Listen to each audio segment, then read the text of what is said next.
여호와는 나의 목자니 내가 부족함 없으리로다.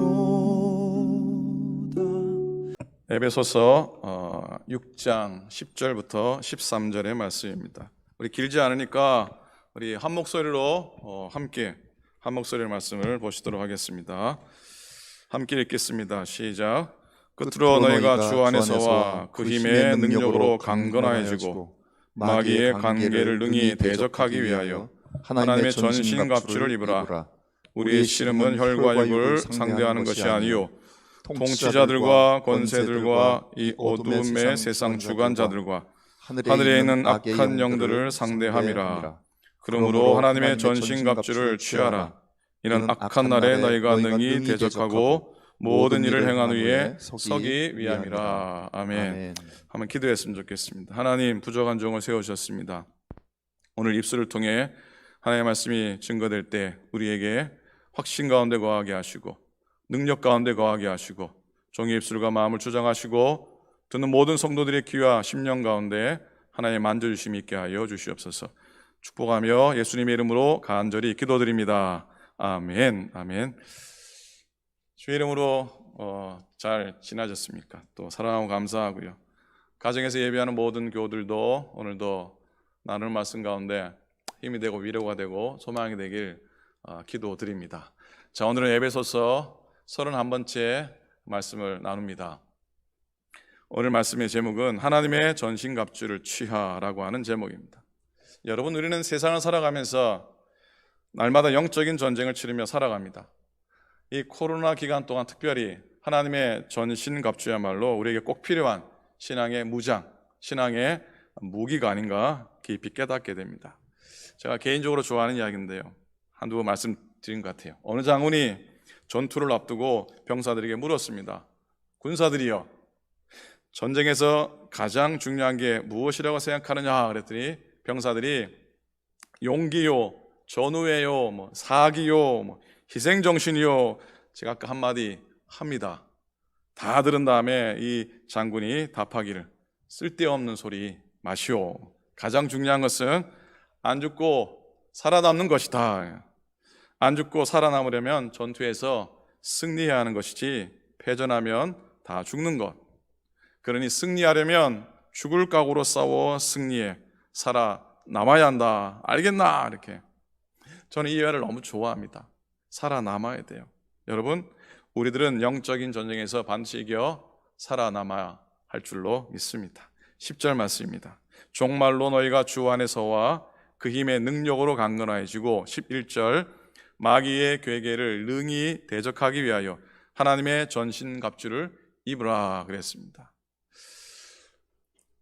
예수님이 공생의 직전에 광야에서 40일 동안 금식을 하신 다음에 마귀의 시험을 받으신 그 이야기를 우리는 잘 압니다. 마태복음 4장에 나오죠. 마귀의 첫 번째 시험은 돌로 하여금 떡이 되게 하라는 시험이었습니다. 이건 먹고 사는 문제에 대한 시험입니다. 예수님이 하나님의 말씀으로 이 시험을 이기셨죠. 뭐라 그러셨습니까? 사람이 떡으로만 살 것이 아니다. 하나님의 말씀으로 사는 것이다 그랬어요. 아멘입니까? 아멘. 두 번째 시험은 뭡니까? 높은 데서 뛰어내려라. 이건 자기 자랑과 영광에 대한 시험입니다. 이 시험에서도 예수님은 간단하게 말씀으로 이기셨습니다. 예수께서 이르시되 또 기록되었을 때 주 너희 하나님을 시험치 말라. 아멘. 세 번째 시험, 오직 나에게 절하라는 시험이었습니다. 이건 예배에 대한 타협의 시험이죠. 마귀의 이런 유혹과 시험에 또 예수님은 말씀으로 승리하시죠. 이에 예수께서 말씀하시되 뭐라 그러십니까? 사탄아 물러가라. 기록되었을 때 주 너희 하나님께 경배하고 다만 그를 섬기라 하였느니라 그랬어요. 여러분, 이 묵상을 곰곰이 생각하면 사탄의 시험에서 예수님이 거두신 승리 중에는 현실적인 이익을 얻음으로 이룬 것이 하나도 없습니다. 하나님이 주신 것이 아니라면 세상의 어떤 것도 포기하셨고, 비현실적인 것이라도 떡보다도 말씀을 사랑하셨고, 인기 없어 외로워도 섬김의 길을 택하셨다는 것이죠. 마귀의 계계를 능히 대적하기 위하여 그랬어요. 마귀에 대해 좀 알아야 될 거 아닙니까? 자, 여러분, 우리들은 마귀를 또 다른 말로 뭐라고 부르죠? 사탄, 그죠? 사탄, 이 사탕이 아닙니다. 사탄, 또 사단이라고 칭합니다. 이렇게 한글 성경은 악한 영들의 존재를 사탄, 사단, 마귀 혹은 귀신이라고 기록을 하고 있습니다. 그럼 한 가지, 여러분, 사탄하고 사단하고 어떤 차이가 있습니까? 나는 사탄이 맞다. 사탄 진짜 센 놈이니까, 센 세력이니까 발음도 좀 세야 되지 않겠냐? 사탄이 맞다. 어떤 분은 사단이 맞다. 어떻게 생각하세요? 사탄과 사단은 같은 말입니다. 둘의 차이란 발음의 차이일 뿐입니다. 둘 중에 더 정확한 음력은 사탄이 가깝다 보시면 됩니다. 성경의 원문에는 한 단어인데 한국말로 번역할 때 사탄으로 혹은 사단으로 번역된 것이죠. 예전에 우리가 보던 개역 성경에는 사단이라고 번역이 되어 있어요. 오늘 우리가 가진 성경과 개역 개정과 대부분의 한글 번역 성경은 다 사탄이라고 번역을 하고 있습니다. 그러면 사탄하고 마귀하고 어떤 차이가 있습니까? 또 질문을 해 봅니다. 사탄은 그 의미가 대적, 대적자, 고소자라는 뜻이고요. 이 사탄이란 이 단어는 원래 히브리 단어입니다. 영어나 이런 거 아셨죠? 이 사탄은 오리지널리 히브리 단어입니다.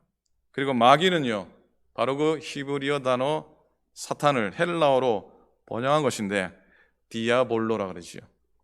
즉 사탄은 히브리어고 디아볼로는 마귀는 헬라어입니다. 여러분, 조금 전에 말씀드렸던 예수님의 광야의 시험의 장면을 잘 살피면 이 둘의 관계가 분명히 나오죠.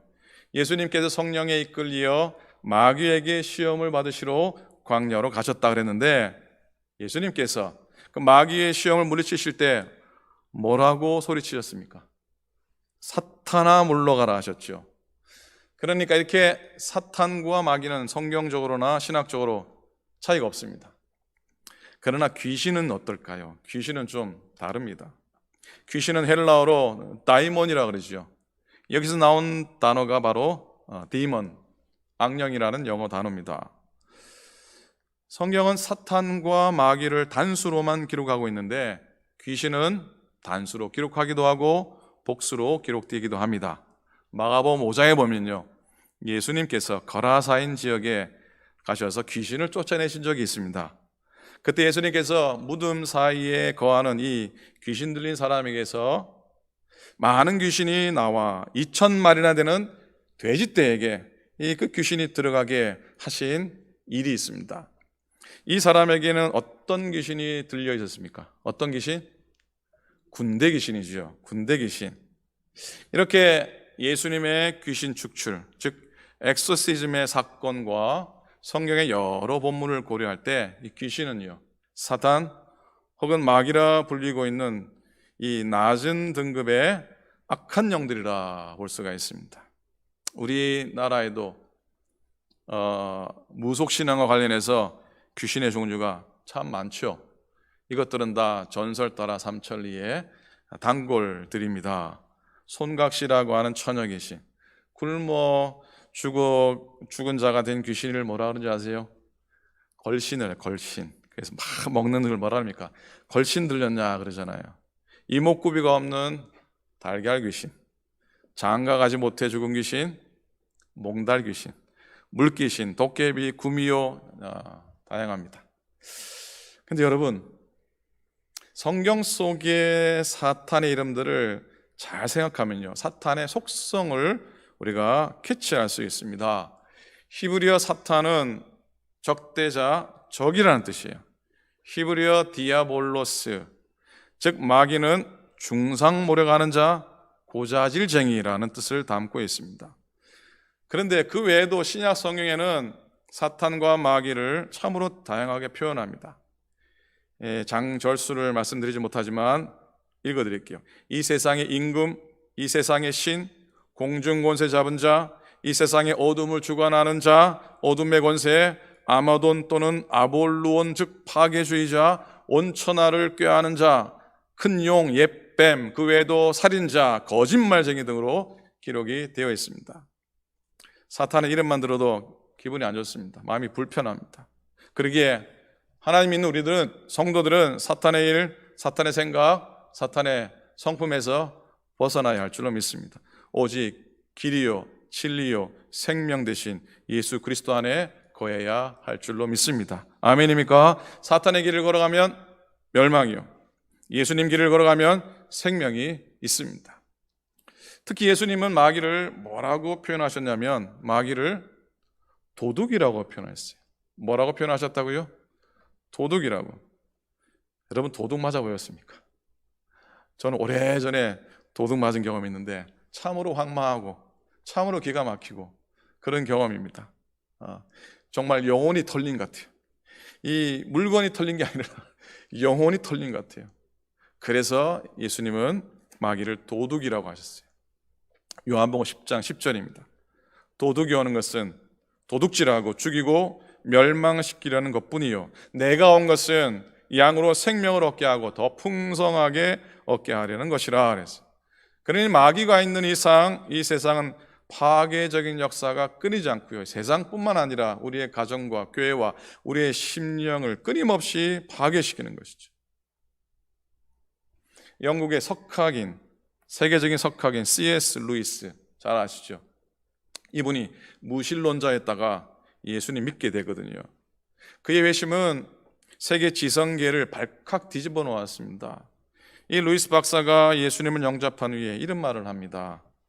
만약 10명이 술좌석에서 웃고 떠들고 있다면 그 웃음소리는 11명이 웃는 소리일 것이다. 무슨 말입니까? 10명이 술 먹고 흥청망청 노래 부르고 웃고 고함치는데 들리는 소리는 11명의 소리가 들린대요. 왜요?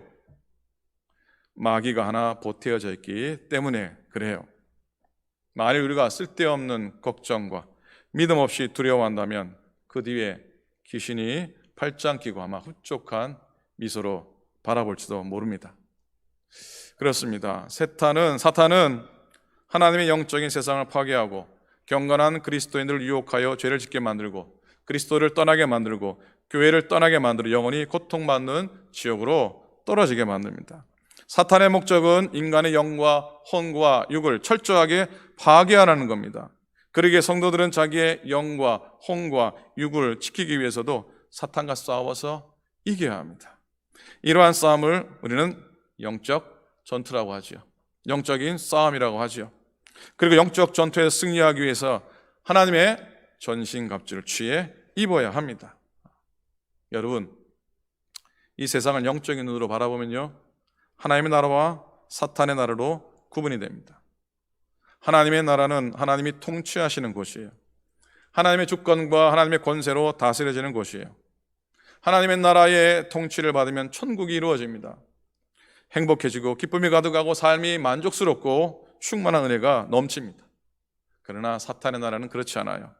사단의 지배 아래 있는 곳이잖아요. 사단이 지배하는 곳에는 절망과 좌절, 낙심과 죽음, 고통이 끊이지 않는 곳이에요. 그러기에 우리들은, 믿는 성도들은 하나님의 나라의 권세를 얻는 것이 너무나 중요해요. 그리고 그 얻음에 대해서 감사해야 돼요.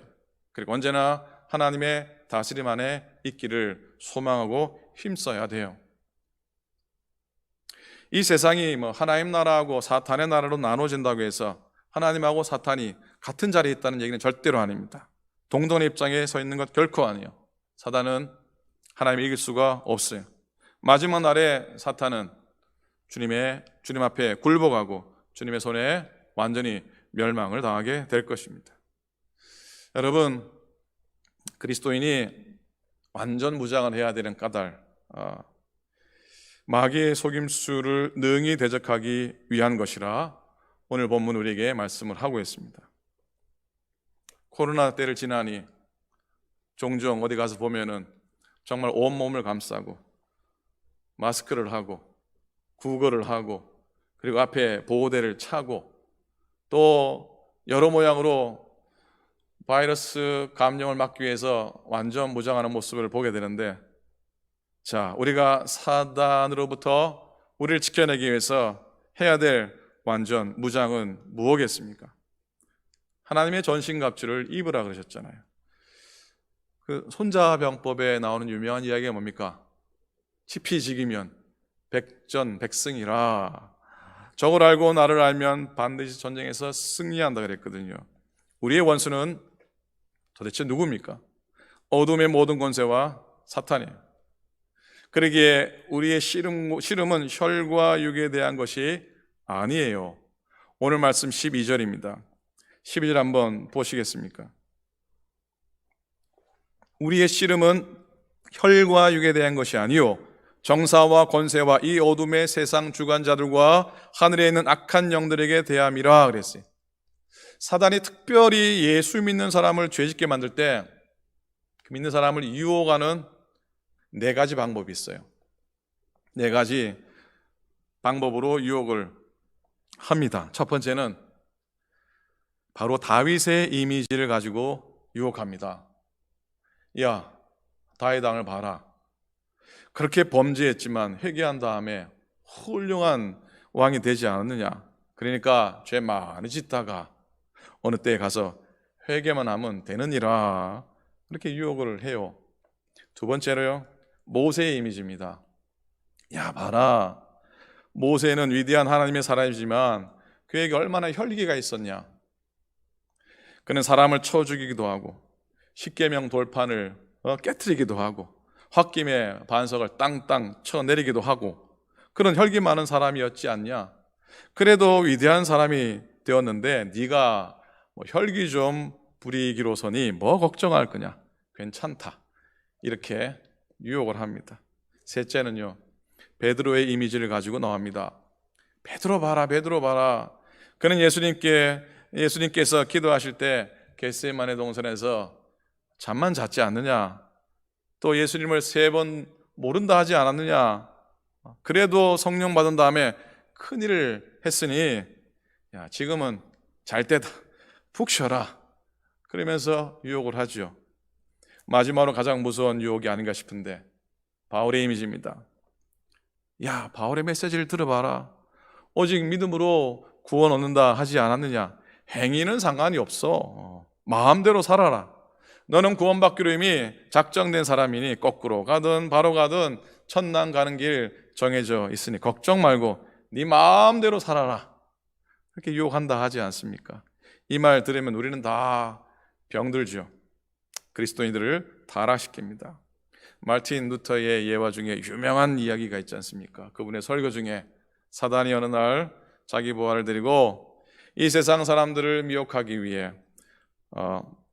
파송하는 기간에 이렇게 질문을 한번 합니다. 어떻게 해야 많은 사람을 유혹해서 지옥으로 끌고 올 수 있겠느냐? 한 사탄이 말합니다. 저는요, 하나님이 안 계신다고 돌아가면서 얘기할 겁니다. 그랬더니 야, 그거 오래전부터 써먹은 건데 그 방법으로는 안 된다. 또 다른 사탄이 저는요, 돌아가면서 지옥이 없다고 말하겠습니다. 그러면 사람들이 죄를 많이 지을 것 아닙니까? 그런데 또 그럽니다. 그렇지 않아도 사람들은 지옥을 안 믿어. 그런 거예요. 그러면 고난과 고통을 많이 주면 되겠네요. 야, 고통 주면 그 사람들 순교한다. 그리스도의 이름으로 욕을 당한다고 더 기뻐한다. 그것도 안 된다. 어떻게 하면 좋습니까? 왕초 사탄이 딱 한마디 합니다. 가서 그냥 서둘 것 없이 천천히 예수 믿으시오. 그러면 된다고 해요. 어떻게? 천천히. 우리가 이 유혹이 얼마나 많이 넘어가는지 모릅니다. 천천히, 대충. 사랑하는 여러분, 처음부터 끝까지 지금도 전쟁이 계속되는 곳이 있습니다. 가장 치열한 전쟁이 벌어지는 것은 바로 우리의 내면일 겁니다. 우리 안에 얼마나 많은 싸움이 일어나고 있는지 여러분은 일어나면서부터 잠드는 그 시간까지 우리 가운데 얼마나 많은 싸움이 있는지 모릅니다. 일 때문에, 남편 아내 때문에, 자녀 때문에, 친구 때문에, 돈 때문에, 교회 때문에, 심지어 사랑 때문에 끊임없이 싸움이 일어나는 곳이 바로 우리의 안, 우리의 마음인데 지금까지도 싸워왔고 앞으로도 이 싸움은 계속될 것이에요. 우리 안에 일어난 이런 싸움들이 그보다 더 위협적이고 강한 싸움은 바로 따로 있죠. 공중 권세 잡은 자, 하늘의 악한 영들이 이 세상과 각 사람 자기 것으로 만들기 위해서 얼마나 싸움을 걸어오는지 모릅니다. 그러기에 이 시간 우리들은 믿음의 삶을 살아가면서 내 내적에서, 내 안에서 사단과의 싸움을 잘 이겨나가야 됩니다. 그리고 바깥의 적들과도 싸워 이겨나가야 됩니다. 말씀을 전하는 부족한 저지만 강단에 설 때마다, 오늘도 예배를 시작할 때마다 이 예배 가운데 무슨 일이 있으면 어떡하나, 지난주처럼 영상이 끊어지거나 되지 않으면 어떡하나 걱정으로 제 마음을 죄어옵니다. 아무것도 아닌 것 같지만은 제 마음을 흔들 때가 있습니다. 하나님의 말씀을 전하기 위해 설 때에, 그래서 오늘 시작할 때 함께 기도를 드린 겁니다. 안팎으로 싸울 일이 얼마나 많은지 모릅니다. 우리에게는 버거운 싸움일 수도 있습니다.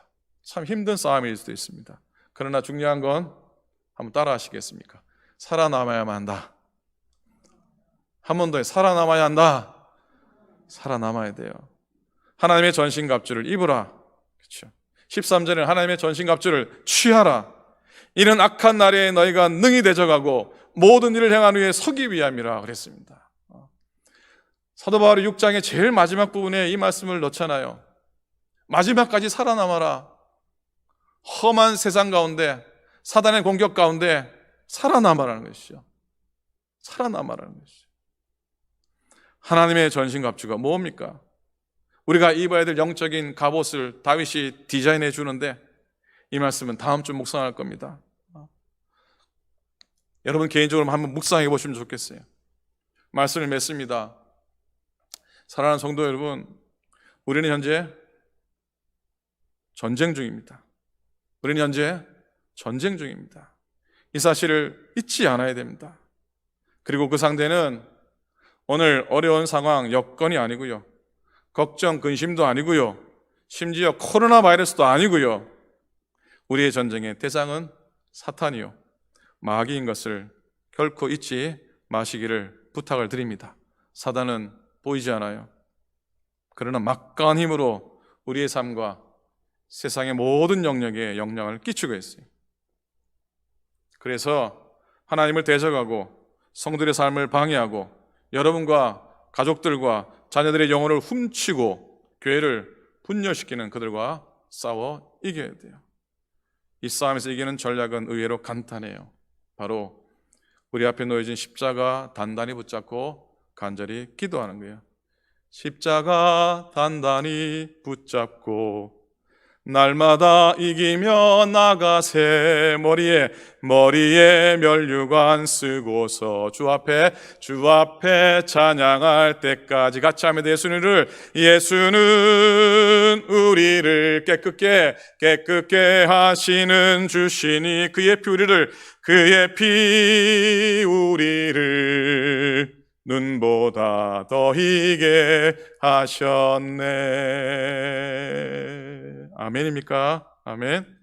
더욱더 주님의 은혜에 의지하고 하나님의 손 꼭 붙잡고 주님께 더 가까이 나아가는 외에 우리에게 무슨 전략이 필요하겠습니까? 그렇지 않습니까?